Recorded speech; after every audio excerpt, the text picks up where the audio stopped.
చిత్తూరు జిల్లా పుల్చల మండలం పాలెం పరిసర ప్రాంతాల్లో ఉన్న అటవీ ప్రాంతంలో తిష్టవేసి రాత్రైతే పంటలపై దాడులు చేస్తున్న 16 ఏనుగుల గుంపు తమ దాడుల పరంపరలో భాగంగా సోమవారం కూడా స్థానికంగా ఉన్న పంటలపై తమ దాడుల వేటను కొనసాగించాయి.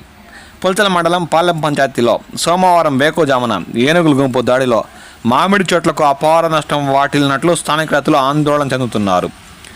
ఆదివారం అర్ధరాత్రి అడవిలో నుంచి బయటకు వచ్చిన 16 ఏనుగుల గుంపు పాళ్లెం గ్రామ పంచాయతీ పరిధిలోని కోటపల్లి సమీపంలో ఉన్న రైతులు పెద్దప్ప నాయుడు, మురళీ నాయుడు, దామోదర్ నాయుడు, బాబు నాయుడు, వీరభద్ర నాయుడు, జైపాల్, సయ్యద్ భాషకు చెందిన మామిడి తోటల్లోకి ప్రవేశించి చెట్ల కొమ్మలను నేల కూల్చి చెట్లను రెండుగా చీల్చి కొమ్మలను నేల కూల్చి మామిడి పంటలకు అపార నష్టం కలిగించినట్లు స్థానిక రైతులు తీవ్రంగా ఆందోళన చెందుతున్నారు.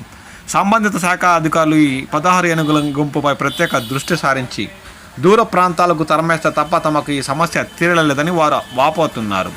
ప్రతి ఒక్కరోజు ఏదో ఒక చోట పంటలపై దాడుల వేటను కొనసాగిస్తూ స్థానిక రైతులకు 16 ఏనుగుల గుంపు కంటి మీద కునుకు లేకుండా చేస్తుందని వారు ఆందోళన చెందుతున్నారు.